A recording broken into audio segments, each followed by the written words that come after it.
Cowboys injury report. Zach Martin and Micah Parsons status.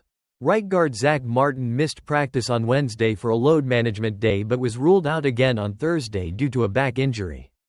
Defensive end Micah Parsons is also not practicing, having been diagnosed with a high ankle sprain during the Week 4 game against the Giants.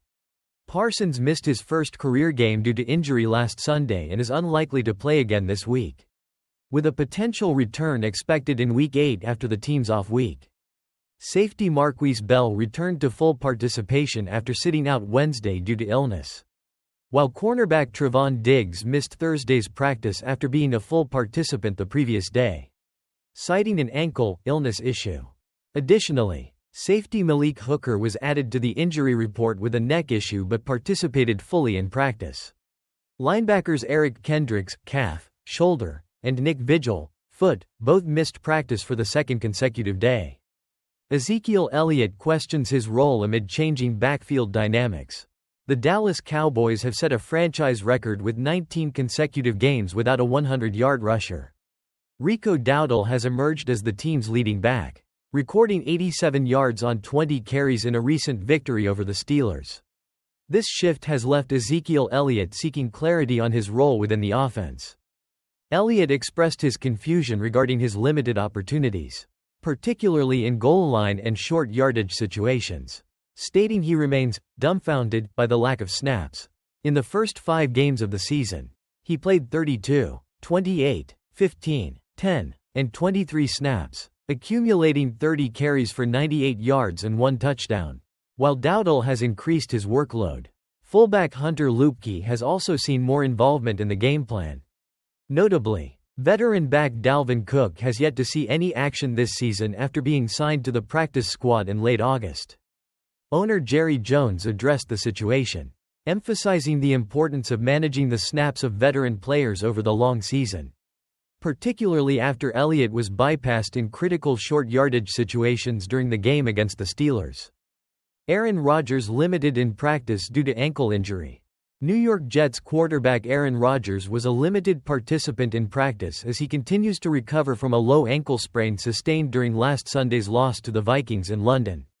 Although he was set to be evaluated on the sideline, he remained in the game due to a penalty that allowed the Jets to retain possession.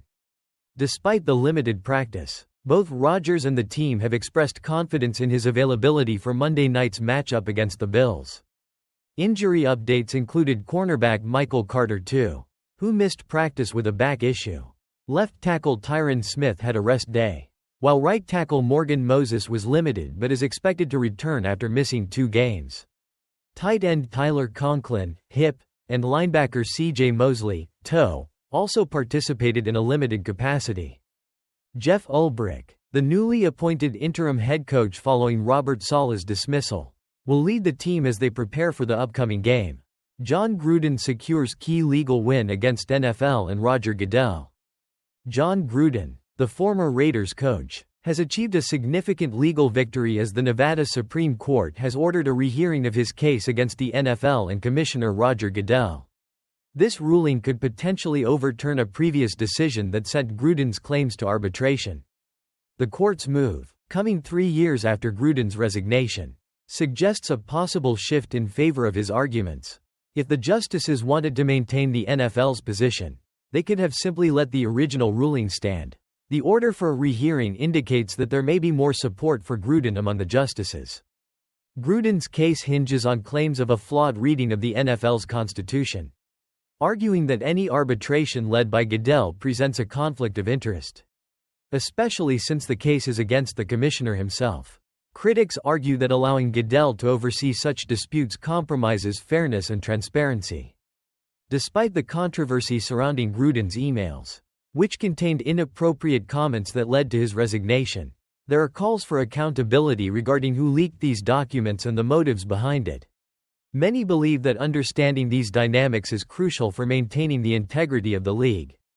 If Gruden's case remains under the commissioner's control, essential information might remain undisclosed, potentially obscuring the circumstances that led to his departure. Deion Sanders emphasizes confidence ahead of Kansas State showdown, as the Colorado Buffaloes gear up to face number 18 Kansas State. Head coach Deion Sanders is instilling a sense of confidence in his team following their strong 4-1 start. Sanders reminded players not to be surprised by their success, emphasizing that with high expectations comes the responsibility to perform. Winning shouldn't surprise you if you expect it, Sanders stated, reflecting on the team's recent 3-game winning streak. Despite a previous loss to Nebraska, he believes the team's preparation and practice are paying off. Colorado's defense will be bolstered by the return of safety Shiloh Sanders, who's coming back from injury just in time for this critical matchup against Kansas State's dynamic offense.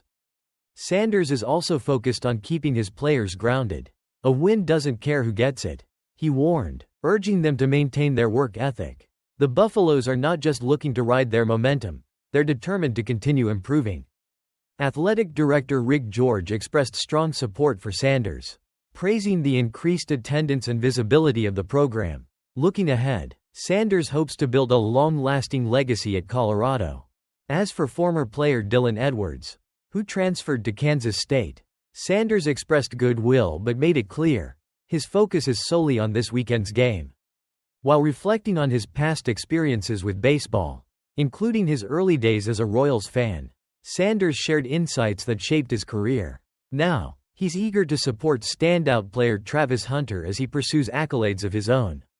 "We're happy where we are, but we're a long way from where we want to be," Sanders concluded, underscoring the ongoing journey of the Buffaloes.